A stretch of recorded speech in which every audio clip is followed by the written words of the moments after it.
the platforms themselves want to be governments. I think that's their aspiration. And so being on them and moving things around and moving attention becomes a way of moving money, of moving opinion, and who gets seen and how.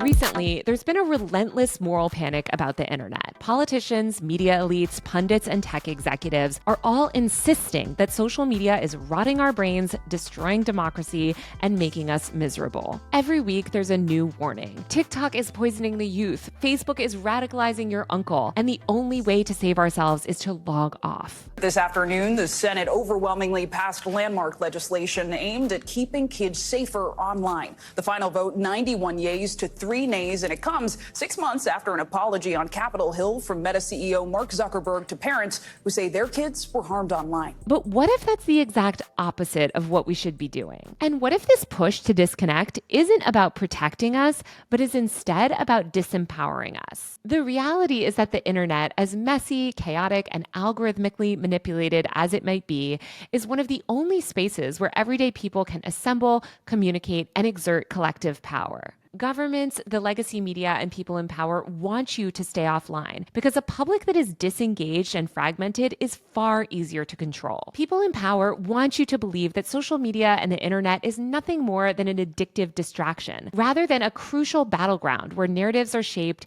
movements are built, and institutions are held accountable. No one knows this better than Aidan Walker, a meme researcher and author of the Substack How to Do Things with Memes. Today, he joins me to talk about why we shouldn't log off and how the internet, for all its flaws, can be a powerful tool for progressive change. Hi, Aidan. Welcome to Power User. Hi, great to be here, Taylor. Okay, so Aidan, you wrote this fantastic, in my opinion, post called Don't Log Off.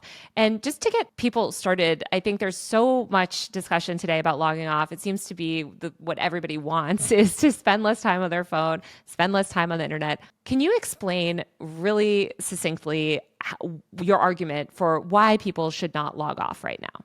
The internet is the most important thing happening in the world right now. It is where power is moving. And if you look at the winds, every wind is blowing towards the internet being more important and being more of a site of governance and authority and activism. And I think if you miss that boat, then you're going to get stuck on the beach and the beach is going to burn down. And we've known from internet history that the most powerful group there is everyday people. A lot of our media and academic narratives emphasize that the companies are really important and the tech is important, and that's all true, but the internet is user generated. What you post really does matter. You're not just a consumer, you're a producer. Yeah, I feel online attention, and I wrote about this a lot in my book, I would argue is sort of one of the most powerful forms of currency today. And I think what you've talked about is leveraging online attention for good. I think that is really compelling. And I agree that that work that people are doing online is labor. But I guess I would say, if somebody was to ask me that question, I'm curious your thoughts. The internet is probably the most powerful tool for change that we've ever seen in our lifetime, right? It has radically upended our media environment, our communication systems. It is so incredibly powerful because it's the first time in human history that we've been able to connect at scale globally. And it seems to me that a lot of these efforts to get people to log off and to not participate in the online world are really just efforts from sort of powerful people to wield the internet in the ways that they want to wield it. And if people don't get involved, kind of like what you're talking about, and aren't participating in these systems and, inflicting their own changes on the internet or sort of wielding it in their own ways for good, it will only be used for bad. And we will not be taking advantage of such a powerful tool. I don't know if any of that kind of verges with the way that you think about it. I think it totally does. And I completely agree. The caveat I'd sort of add is that it's the most radical tool for change in our lives, both positively and negatively. I'd say, technology is usually neutral, and it's how people choose to use it that matters, how different people in history make decisions that matters. And the internet for me is currently a story of radical change. It started out, at CERN, kind of very decentralized network, Web 1.0. And then you had this sort of enclosure with the big companies coming up, and you had new forms of hardware that allowed them to gather more data.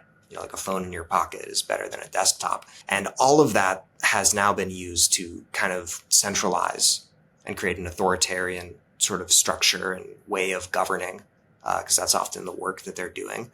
But I think those very same tools, in the same way that, the tools of a bureaucracy or railroads or television or radio could be used by a regime that wants to control people from the top down, could also be used from the bottom up. And I think we've seen hints of that in the past in the internet, and we need to kind of aim for that bottom up direction. Well, yeah. I mean, we've seen sort of quote unquote bottom up movements, really social movements emerge on social media like Black Lives Matter or Me Too or some of these like social justice movements that have gained enormous traction online and obviously have led to real world change. I guess the criticism, I think that a lot of people will levy at things like that, or people say, well, we just need to use the internet for good. If we just post enough, right? Like we can mainstream a lot of these social movements, is that ultimately these platforms belong to corporations, not people. And these corporations will bend the platforms to push whatever they want. I mean, Twitter is a really good example of this now, right? Like, does it really benefit anybody to go on there and post a lot when Elon Musk completely controls the algorithm and controls like what people see? So I guess, how do you think of that tension between like the internet as this liberatory and democratizing force that sort of anybody can use versus, like you mentioned, this platform controlled ecosystem that I would argue people like isn't very liberatory for a lot of people? Yeah, I'd say the platforms are parasites on people's creativity and desire to connect. And it is true that they've kind of dominated in this top-down manner. And when you're posting on Twitter, you're in Elon's playground. And so I think there's a lot of reason to use these platforms strategically. I think it's not worth it to kind of surrender it to them. And I also think in our histories of the internet, we've often kind of thought of them as these fiefdoms, which maybe legally, corporate-wise, they are. But they aren't just websites. They're, places where people come together and meet. And they're often maintained like, Reddit is maintained by admins. Twitter is only interesting because you have posters and reply guys and the whole ecosystem of people. And so I think while, maybe the name on whatever paper is the ownership deed of Twitter is Elon Musk, in practice, and I think in our hearts and minds, maybe less so now that it's changed to X, the people who own the internet are the people on the internet. I mean, the real power and the value of these social platforms comes from the user base, right? It comes from people. And you're right that sort of ultimately users do dictate the way certain platforms go. I mean, Vine didn't shut down, right? Like users stopped using it. And that is part of the reason why it shut down was sort of this like user driven revolt of the platform. So I guess when you think of people exerting power, like if you accept that these social platforms gain their power and influence from users, how can users exert more control over the platform landscape when we have such a like strong, I guess, tech duopoly with like Meta and Google, and then now X is kind of in the mix too. It feels like we just have a ever shrinking amount of platforms that we can post on and connect on. I think that tech duopoly is a very big restriction on us.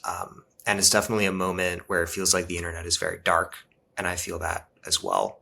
And I do think it would be very easy, for example, now that if you consider TikTok to be kind of a hostage of the Trump administration, that they could just, tweak the algorithm and decide to treat different creators or different people a certain way, which many of these platforms have been clearly done in the past and sued over and so on and so forth. But I think users every day, there's things like algo speak where users talk around the algorithms. There's things like, people do manage to fundraise, people do manage to do activism. And some of that is a little cosmetic, and the core of it remains that it is top-down controlled. But I think you see this desire among people to move to new platforms or create new spaces. And that's part of what I meant by saying like skills like being an admin or a moderator, or being, a steadfast and productive reply guy, or being a creator who, build space for others as well as taking up space yourself. I think those will be essential in whatever new platform is created or where people go. And so I'd say I can't pretend to have the answers, but looking at the history of the internet, everything changes every 5 years. It's a totally new situation.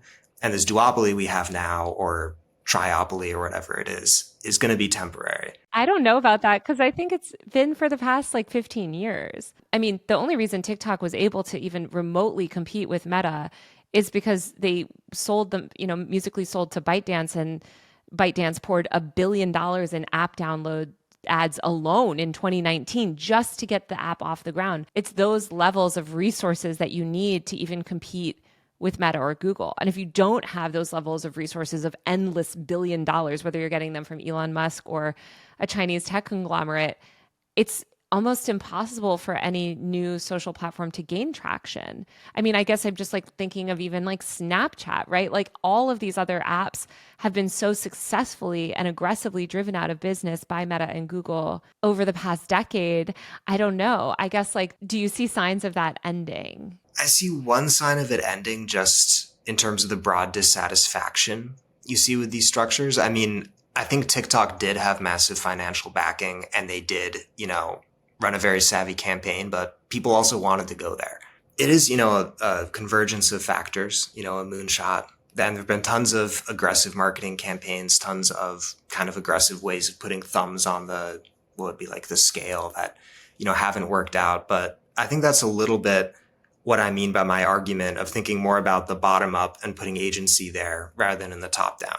Maybe factually it is true that, we are the Chinese, whatever, the conglomerate or Elon Musk or Zuck and Google and all the money is sloshing around and that's what's moving attention and moving eyeballs. And certainly it's a part of it. It might even be the largest part of it. But I think for me, it's almost like a little bit of like a Pascal's wager. I want to believe that it is possible to change from the bottom up. And I think, in history, a lot of people, rather than assigning agency to like, oh, Napoleon, conquered all of Europe or whatever. It's like, no, he had an army. There were everyday people. There was a way the economy was set up. And I think it's important in the history of these apps and their adoption and maybe in what can come next to focus on the bottom up. Even if it empirically isn't necessarily the explanation, I think politically it is the most useful lane to explore and to open people's eyes to, is to say, yeah, sure, it was, a top-down, highly effective corporate, but at the same time, people adopted it. And then all these other apps copied it because people liked it. I do think that TikTok also, I mean, you could argue it was adopted primarily because of a lot of this aggressive marketing and positioning, and because it's just a far superior product to anything Instagram or Google was offering. But as you mentioned, it's also this tool that's been used for activism. I mean, this is ultimately what got the app shut down, was the Palestine speech that was happening there and the way that people were leveraging the app for progressive activism. So I do think that TikTok is a good example of like, I guess, the mob behavior sort of dynamics of social media being used for good. When we think of a platform ecosystem that's evolved, I mean, I think maybe even if social media kind of starts to decline in the next few years and we see the rise of AI or some of these other platforms or more decentralized like internet, how can people build movements that are successful? Because I think part of the way that you're able to get, mass momentum on something like Black Lives Matter or Me Too or some of these other platforms is that you're orchestrating those campaigns on these apps that are like hubs that millions of people are on, that sort of everyone has to pay attention to because you have all the journalists on them, you have all the celebrities on them. If we move into this more like disparate, bottom-up, decentralized social landscape, how can you replicate the like momentum of those movements that happen on the bigger social apps? If I knew how, I would start the social movement right now. But in a broader sense, sort of sketching out like what I think the direction to sort of think along towards that would be.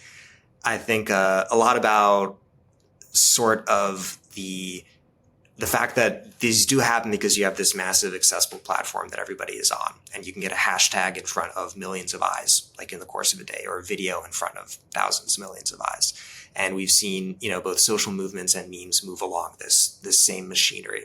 And it's one of the most powerful kind of machines that's ever been invented for moving attention and moving people's ideas and stirring their hearts. But I think there's also still something to be said about like density of interaction. And I think one thing that I've observed in following a lot of memes is there is the viral moment where it is, on the front page of the internet and everybody sees it. But there's also the quieter, kind of more intense communities. Like you think of the role of particular subreddits for fostering and making memes go big. Often, it's better to have, I think this as a content creator too, it's better to have 100 people who really care and it'll be paid subscribers than, 2,000 people who, will casually open an email every 10th email that you send. And so I think you need both. And maybe I guess you've really made me think more about my piece, that maybe the way that these skills that I'm talking about people building are getting leveraged is that we might have an internet where it's easier to build that small committed knot of people, but harder to reach that larger pool. And maybe in this era of algorithmatized massive platforms, it's been easier to have that massive pool and harder to build that little knot.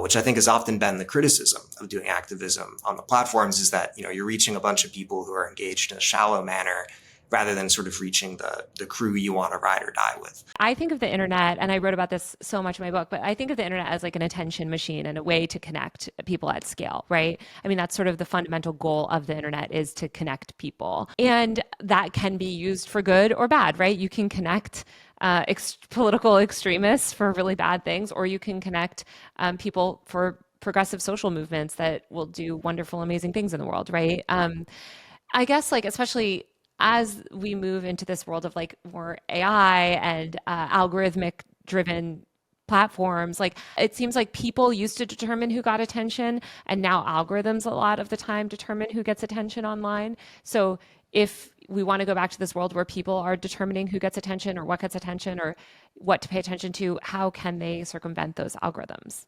There's two sides I think of with this. The first is that algorithms are extremely powerful, but I think they're more powerful in the way a hammer is powerful than in the way like a knitting needle is powerful. It's a blunt force. Often it is targeted and specific, but I think so many memes that have just popped up on feeds and been weird, or so many experiences that people have. Like, I remember I looked at TikTok's ad content preferences and it thought I was female. Often these algorithms don't really know who we are, even as they are extremely powerful. They're powerful in the way of a blunt force instrument. And so I think we do have a lot of wiggle room, even on the algorithmic platforms, to kind of counter program. I think a lot of memes, you see that counter programming happening, and a lot of activism, like the pro-Palestinian stuff on TikTok.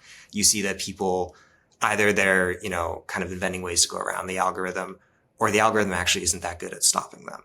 I think often, every situation is different, but the algorithm's not the puppet string, it's the hammer. That's sort of the first side I think of. And then the second side I think of is, because the algorithm is often, a complex set of procedures, it's algorithms plural, most likely. It can't respond with a lot of specificity. And if people are really nimble and cunning and experimental, and if you sort of do have these kind of more tighter knit, more kind of producing oriented types of online groups, or sort of behavior that, as a lot of people have on TikTok, they're, want to train the algorithm, there'll be a video come up and they'll be like, I'll save it, I'll use the audio so that this gets more spread.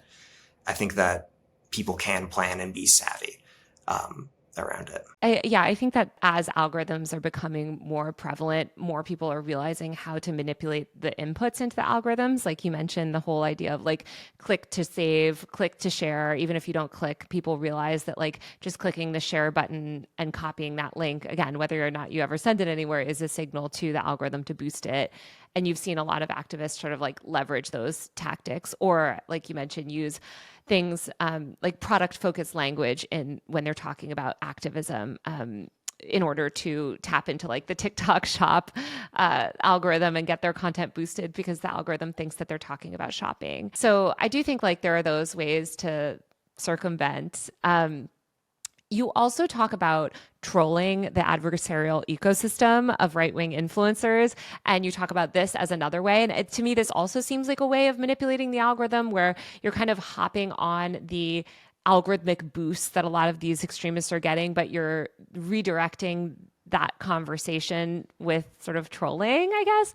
Can you talk about what role you think like trolling plays, or why you think this is an important part of like being online? Because I think a lot of people are encouraged to log off, don't feed the trolls or whatever, or don't respond. But I think you wrote like this actually is necessary for change. To me, it's important to maybe not feed the trolls, but not to ignore them. In part because I think it is important to have like countervailing voices that will oppose these right-wing talking points. And maybe this is a little counterintuitive. I think that putting up a fight against the trolls is a way of galvanizing and getting, our own side excited. I mean, you see people saying they want Democratic politicians to, fight back more. And I think that by engaging in troll to troll combat, like Will Stansel, love him or hate him, is one of the big people out there doing it. For people who don't know who that is, he is a, I guess, liberal, sort of centrist liberal commentator that, yeah, I think will quote tweet absolutely anything he disagrees with, and will very much die on the hills that he wants to die on. Yeah, so I can't blanket endorse everything Will Stansel has ever tweeted. But I do think people like him, a few examples of this are Menswear Guy, who posts on Twitter critiquing right-wing fashion, or Ali Lukes, who got her PhD at Oxford and was kind of attacked by the mob, but fought back in a way that was very valiant. And I think there's an important role to be played in participating in these debates because they can galvanize our own side.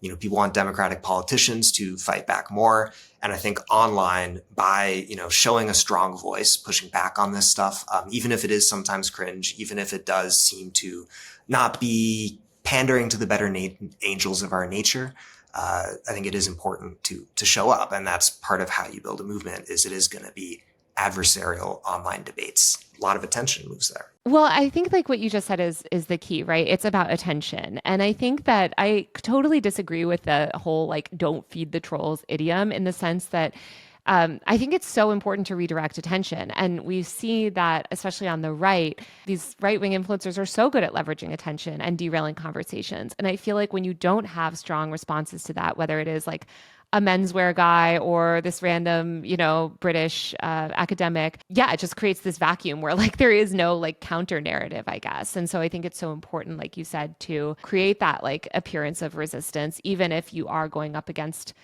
algorithmic like downranking because of it, because sometimes you can successfully kind of turn the conversation away from something bad. Yeah, and I think that's one of the things I really admire you for. I don't know if this is something you are, into receiving praise about, but I think like your coverage of Libs of TikTok on X and stuff like that, it's reporting, but it's also a way of, I think just modeling that this isn't okay. People are paying attention to it and they're saying it's not okay.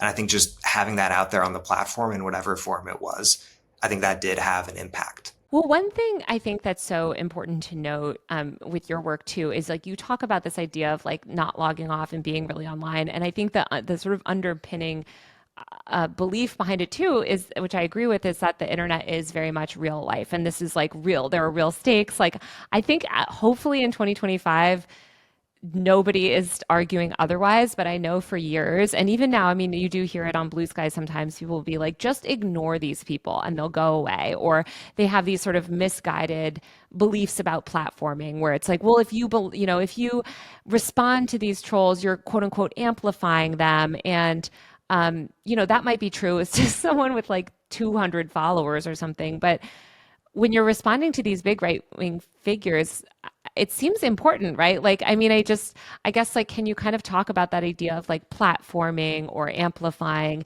Because to me, it feels like a very like dated view of the internet where it's like, well, if you just ignore this corner of the internet, it'll go away. When I think we've seen that when you ignore it, it doesn't. It often just creates a vacuum for those communities or those influencers to flourish. I'd agree with your take that it's sort of an outmoded way of approaching it. To me, that feels very like 2016, 2017, when the barbarians were still outside of the gate. Maybe that's a weird way of putting it. But now that we are in a media ecosystem where these people are more listened to than the mainstream platforms that are virtuous and true, I think that it's unavoidable. You either push back against it or let them take up the power vacuum. Yeah. Given the ease at which online movements can be kind of infiltrated or derailed online and conversations can be derailed online, how do you suggest kind of protecting people's ability to speak truth to power on the internet? Like when you think of digital organizing, I guess it seems like one thing that it's very vulnerable to on the internet is infiltration or getting derailed by like bad faith actors. How do you see people kind of being able to fight against that if the internet is so crucial and should be sort of the hub of where a lot of activism is happening today? Yeah, how do they protect or safeguard against that? I don't know, honestly. I mean, there are technical things you could do, signal VPNs, which I mean, a lot of posters in countries that do have censorship regimes have used and innovated and done well with. I also think that in general, there's a weird paradox where I know from putting my face on TikTok and yapping and talking that you get some amount of influence on the internet by increasing your visibility and vulnerability to other people. And I don't know if there's really a way around that or out of that. And it's something I think about a lot, that, just in a literal sense, my face is out there for people to say, oh, I hate this guy. He's wrong. He has bad takes. And maybe I do, but it's also out there for people to say, oh, you have a bump on your forehead that I'd never noticed myself. And then I was like, oh, wait, I do have a bump on my forehead, And so in a way, I think it is like, it goes to the territory, and it's something I haven't figured out. It's a major challenge to building these sorts of movements. And I think it's another reason why it is important to practice. It is important to build skills and networks for dealing with it and protecting people. And in a way, I don't know. I haven't been in the trenches necessarily. Yeah, I guess like what I would think about that is that, like, I mean, if you can consider how easy it is for conversations to be derailed, it sort of goes back to that need of having a tight-knit community and having ways to connect in really deep ways online. Like, I think that movements that are able to get derailed quite effectively are usually really disparate movements without deep connections. They're sort of like loose connections online where things can, like, it can just break apart more easily. But if you have those more like deep networks, or like you said, they sort of come from these like tight knit communities, it's harder to like force people apart, I guess. I mean, I also think of it, and this overall thing we've been talking about in the context of like the 1800s and like the long 19th century, this sense of French Revolution happened. It felt so good. 1848 revolutions, there's, more liberty, more rights, whatever it is. But then throughout most of Europe, throughout most of the world, with the colonial empires, with the monarchies, you have like a century where really it is autocracy that is in charge. And the whole time there's organizing happening. The whole time there's people fighting back. And a lot of it gets erased because it's censored or repressed or whatever, but that still remains there. And it's the foundation of whatever it is that has been built today or can be built is what people were doing back then. And there's been so many times in history where it's felt so over and so insurmountable in the same ways, and where, the fields of public discussion were controlled. That doesn't give me optimism necessarily, but, it's not unprecedented what we're facing. I guess, like, you've talked about, these times in the past when there was really bad stuff happening or things seemed really down and it seemed like people weren't going to be able to exert any power over their own sort of material conditions. And then there was a revolution or things changed. And obviously, like, history has shown us that things can change very quickly. And I do kind of believe that that can happen with the internet. But I guess, what signs are you seeing today that make you think that things might change in a positive direction? I see kind of the ineffectiveness of a lot of the algorithms, the enshittification of the platforms, as Cory Doctorow, the Canadian thinker, would put it, that they're getting worse at providing the services. And, it's not that precise a tool in a lot of ways. I also have some optimism because there's still parts of the old web that are still alive and that people still care about. And then another cause for optimism is, the contingency, the unpredictability of things. It's always changing. I guess, like, what I would say, aside from those things, which I totally agree with you on, I think that we've seen actually a lot of appetite for people seeking to exert collective power online, whether it is through, things like the GameStop meme stock movement, like meme stocks. Yes, there usually can be for really bad things, but we've seen a lot of people kind of channel attention towards different news events or causes or personalities or whatever to try to, like, right now it's for financial gain, but I think that you're seeing, especially on the right, people leverage that attention also for political gain. I mean, Trump is kind of an example of that, actually. And then I think you cited this piece in what you wrote too. But there was this great piece by this woman, Heidi Pullig, about Mr. Beast and viewing someone like Mr. Beast as almost like a vehicle for change. Like, people don't look at him as much of a sort of a top-down creator, but they view him as this vehicle for charity. I think you talked about this too with Vexbolts, right? Vexbolts is a content creator and streamer who came up with the Let Him Cook meme. And at the time of kind of the end of 2024, he had a moderate following. He was famous. He was well known. But suddenly people started with this meme of let's mass unfollow Vexbolts at like the stroke of the new year of 2025. And so something of like 3 or 4 million people chose to follow Vexbolts, and his follower count surged in the last days of 2024. And then they all mass unfollowed him at the stroke of midnight. This is profoundly silly, but perhaps me wanting to optimistically read it was like, this is a crazy flex of power. You know, people can make this man suddenly famous and then make him suddenly unfamous. And I think every content creator to some extent feels, you know, more at the whim of their audience than kind of in charge of them. Even though they are called followers, you're following them most of the time. And with Mr. Beast, the theory there that was in a paper at the University of Kent as well is that his audience aren't, you know, fooled by his retention editing. One of the reasons they're there is because they know their attention turns into money, which he either spends, you know, curing the blind or building wells, or that he'll spend in, you know, put it in a briefcase and pass it to you when you're in Walmart looking at the Feastables aisle of his chocolate bars. And so there's this sense that you're watching translates into money, translates into power, and that en masse you can give or take away this attention. And I think a lot of memes are very like obsessed with that.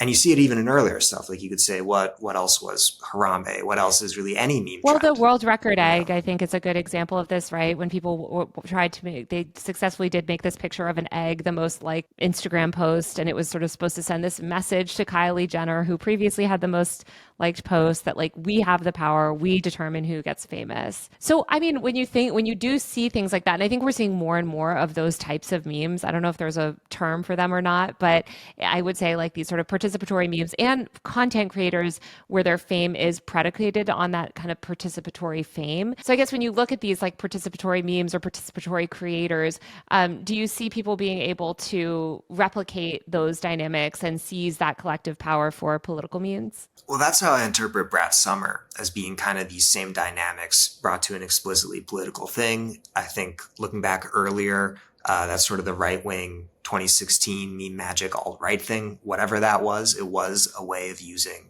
these internet tools to organize and, you know, create a movement and move stuff politically. And I'd say my larger view is that the internet isn't just a machine for communication. I think it's a new kind of governance form. And as we spend more and more of our, you know, free time being entertained by these platforms, as we spend our time working through them, if you want to find a job, you got to be on some platform that has an algorithm. If you want to find a date, you got to do that. If you want to make money, if you want to sell a product, everything's getting bundled into these things. And so this space and these influencers who are both content creators, but in the case of Mr. Beast, also a business owner, also taking some, you know, kind of administrative stuff. That's the political connection for me. The platforms themselves want to be governments. I think that's their aspiration. And so being on them and moving things around and moving attention becomes a way of moving money, of moving opinion, and I think also of moving the actual infrastructure to the extent that you can influence the algorithm a certain way or do a mass follow, mass unfollowing. You're changing the way that space is built and who gets seen and how. Exactly. And I think that last part is so important, of who gets seen and how, because we also see these movements skyrocket influencers to fame. Libs of TikTok lady, perfect example, was basically collectively mainstreamed into existence by her following, and relies on a lot of like crowdsourced content also for her following. There was this piece that I think I sent it to you that I hated so much in 404 Media. And the headline is, "You can't post your way out of fascism. Authoritarian and tech CEOs now share the same goal: to keep us locked in eternal doom scroll instead of organizing against them." I'm curious your response to this piece. I hated it so much because it completely ignored basically like all digital activism. I don't know, like some of the most important digital activism that like people have done over the past few years, and completely dismissed the way that the right has leverage these tools. Like it sort of just gave into this idea that the internet is dominated by the right. And so kind of we have to like log off and I don't know, do stuff IRL. How we would plan that stuff IRL, I don't know. I guess certainly not online. But what do you make of this argument of, you know, that basically you can't post your, you know, we can't post our way out of the authoritarianism? Yeah, with that article, one of my biggest takeaways was it seems true to like an experience of being on Twitter at a specific point of time with a specific set of people. And if that's like the only online sphere you're in, then maybe that is an accurate, you know, take. But the internet is so big And I know there's stuff going on that I have no idea what's happening there. I'm not even on Tumblr anymore. Who knows what's going on? Corners of TikTok I'm not on. So the internet's a very big place, and there's always stuff going on. And the experience we've had on Twitter isn't the only thing. Well, right. And I guess what I would imagine that author would say is like, well, that quote unquote stuff going on is like people participating in the same corporate driven incentives as all social media, right? Like I totally agree with you that the piece was so like journalism Twitter brained. And I think that's why so many like journalism Twitter brained people were sharing it. Also because they just completely ignore the work of like disability justice advocates or just other people whose like primary form of activism is online. But I guess what bothered me is like, again, it's just this idea of like abdicating the internet. And that doesn't mean, and, I think the piece does talk about like Discord and is really against sort of like top down corporate social media, which sure, it's bad.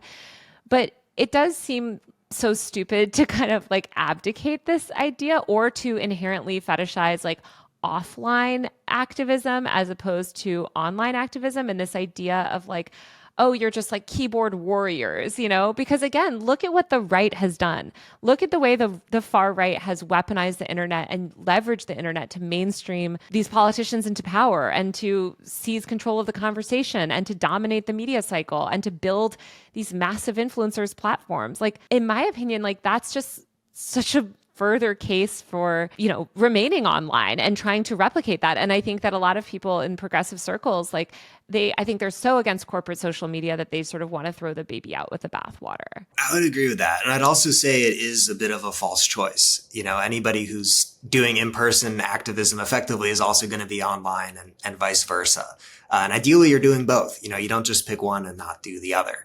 That might be part of the issue there, is that people kind of fetishize a certain type of activism, as you were saying, and then they don't engage in others. But yeah, the internet is such a crazy tool at our disposal. And we've seen it used in the past, used imperfectly, maybe didn't go far enough. If people really want big change, we can learn from the mistakes of the past in internet history, or not even the mistakes of the past, just the obstacles that existed that were put up by, authority or whatever.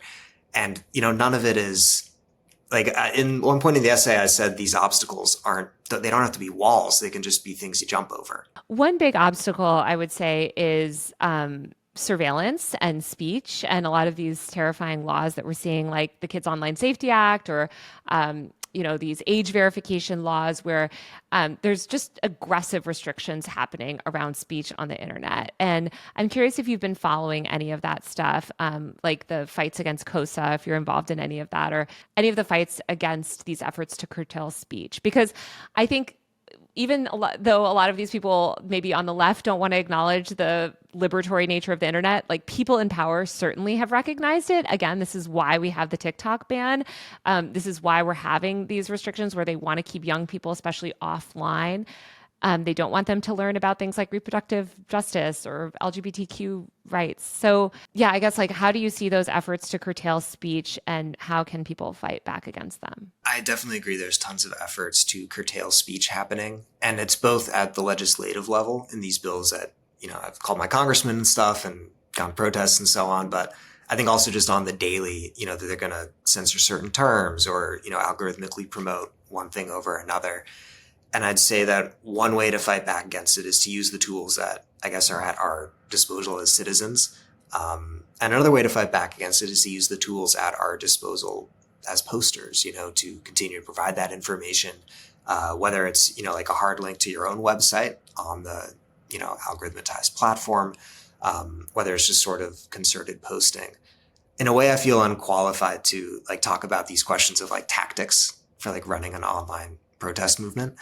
I think my interest is sort of in the level of this is possible, like don't close down the road that we haven't yet driven down, a lot of us or our culture at large, because it's there, Yeah, but also I think recognizing why people in power want to censor speech online and not just like regurgitating this moral panic BS, like, oh, the internet is the bad place, or, oh, social media is destroying kids' mental health. It's ruining everyone's, when there's absolutely, as I've reported, no evidence of that. We see evidence to the contrary, actually. And we shouldn't just cede these spaces. And I don't think we should cede the framing on the internet either, because I think the right and people in power have so successfully kind of demonized the internet and demonized online connection and made everybody think that it's this bad thing and we should get rid of our smartphones and we should just go back to the world as it was in 1995 when there was top-down power. And it's really bad. So, I mean, I think, yeah, posting is really good. I think fighting against these laws are really good. And just like advocating for a pro-tech future that isn't dominated by, corporate power. And I think that's like part of why I always think further back in history to times of where there was other technological disruptions. And some people always want to go back. And in a way, it's emotionally understandable. It's the world they grew up in that they feel comfortable with. They also have their own, self-interested motives or whatever, profit, whatever it may be. But as the world is changing in these ways that are deeply destabilizing, time and time again, we learn that there is no going back. The cat never goes back into the bag. And I think the internet, the story right now for me isn't so much that there's like an old order that's hanging on and is like oppressing us as we kind of try to start a new thing online. It's that the internet itself is a space of contestation, and you have the right wing billionaires, Peter Thiel, that sort of thing, actually winning online right now. And so we got to fight back online, fight fire with fire. Well, Aidan, thank you so much for chatting with me today. Where can people find you? So you can check out my Substack, How to Do Things with Memes. I write about meme history and platforms, or you can find me on TikTok at Aidan, etc. Awesome. That's it for the show. You can watch full episodes of Power User on my YouTube channel at Taylor Lorenz. Don't forget to subscribe to my tech and online culture newsletter at usermag.co. That's usermag.co for all the latest tech and online culture news delivered straight to your inbox. If you like the show, give us a rating and review on Apple Podcasts, Spotify, or wherever you listen. We'll be back next week with a brand new episode of Power User. See you then.